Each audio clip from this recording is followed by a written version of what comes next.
Hi there, I'm Joey. I'm Jacob. And we are watching Star Trek for the first time. Last time on Star Trek, we finished our first two-parter. Part one was great. Yeah, and I'd like to pretend it ended at part one. Yeah. Part two, not so much. Maybe that's just the quality of the cage talking. I'd say, you know what? That's totally possible. That's very possible, but that also the cage is just not that good. Yeah, and we could have just balanced out a lot of it. If you want to hear our thoughts, go listen to the last two episodes. It was certainly a time. Today we are watching an episode called "The Conscience of the King." Okay. Different kind of title. It's got the same kind of energy that like Midas Touch has. Yeah, like it feels almost like it feels like almost like Shakespearean, doesn't it? Just in title. Like, yeah, but knowing this cast, that could mean literally anything. Yeah, true, and they could also be acting like Shakespearean for all we know. Right. So who knows? I guess we'll see. We're about to get into post-episode thoughts in a minute. Be sure to join us then. We're about to watch The Conscience of the King.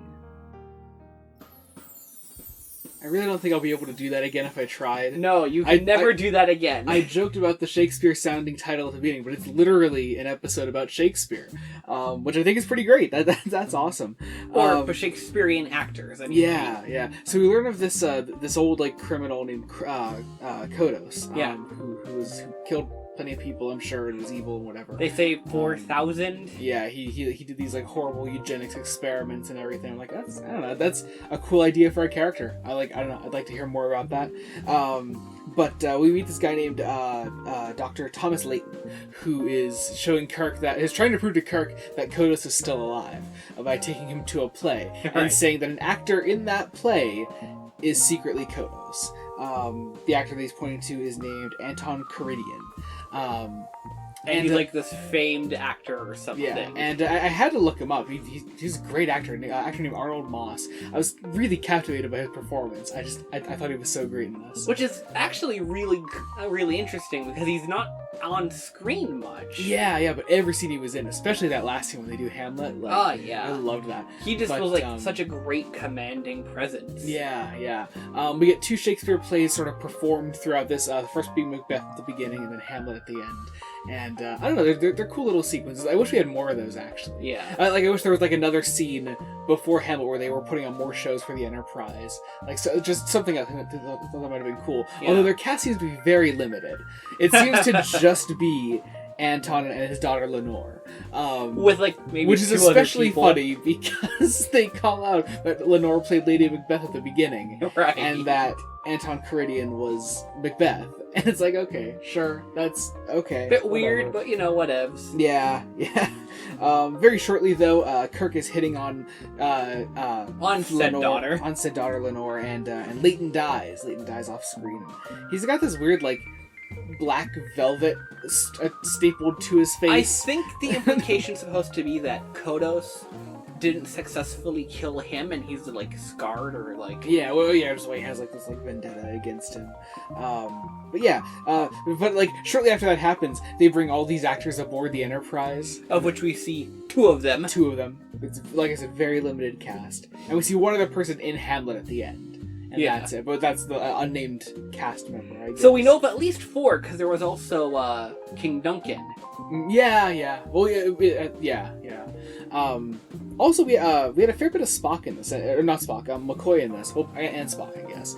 But there was a great scene early on between the two of them that I really liked about Kirk's relationship with Lenore, and how McCoy and Spock both view that. And I don't know, I just really like that scene. I like seeing. I mean, well, I've mentioned it before, but like you know, McCoy is like meant to be vaguely racist against Spock and Vulcans, and like this is just another one of those cases where like, he makes these little jabs, and you see like how he does still carry that prejudice, despite the fact that he's grown closer to Spock throughout this journey. Generally, they probably call each other friends. Yeah, but when they're alone together, especially, you know, like, they really go at it. We have another scene between Kirk and Lenore flirting, and actually like a very like just it goes really hard as a scene for some reason. Yeah. Very passionate kiss at the end. It's like, okay, cool, whatever. And then there's like a weirdly hard cut. Also, we had like 2 callbacks in this episode to things that happened very early on in the series that we haven't seen since. First off being Ahura doing her little singing routine for the crew members, which I thought was kind of cool. And also we see Kevin Riley again from The Naked Time. Yeah. Who was the guy that got all like weird and swoony and singing and in The Naked Time and like almost destroyed the entire fucking ship because of it. No, for no good reason too at that point. Yeah. So we see him here. And he's still an officer. Yeah. Fired at that. He's personally. lieutenant. He's lieutenant, they say. And his family has been killed, like just fucking brutally murdered by Kodos. Kodos, yeah. And I was like, that's just a weird, not a weird direction to take his character, but just odd that they should specifically include that here, especially considering like he's only been like a funny character up to this point. Right. It's like you've just given this, like essentially comic relief. Yeah, he's got a very dark backstory now. Right. But he's so like Ahura is like singing to him to like cheer him up, and while he's listening to it, I'm guessing it's milk. It's just, I mean, we know it's just milk, but like, is it meant to be a space drink or something? Like, they don't say. I mean, we could imply it's milk, given how they describe the substance that you're about to describe, it being poison. Yeah. They describe it as milky. Yeah. Meaning it would be indistinguishable from the liquid he was drinking. That's true. So like a gloved hand comes in and poisons the milk, and he takes a surprisingly just big gulp of it, and he's poisoned. And which, like, it's weird. Like, it's never like shown to be lethal, which I think is odd. They say like he's injured, but like he's not gonna die. They don't even mention the fact that like he might die from this. Like, I don't think he's going to. I think the only reason he was saved, like if I were to try to follow the logic of what happened, is that he was on comms with, well, like half the cafeteria. Yeah. And they heard him cry out for help. Yeah. I think the idea being if he wasn't on there, he probably would have died. So there's another scene where there's like somebody hides like an overloaded phaser somewhere in Kirk's quarters, and it supposedly could like destroy the whole like bridge apparently. Right. It would make like that deck at least go completely gone. Yeah. And so Kirk finds it. He throws the phaser into like this like trash chute, and it still blows up. Right. So like I don't know how that makes it any better. Like it's like it was all.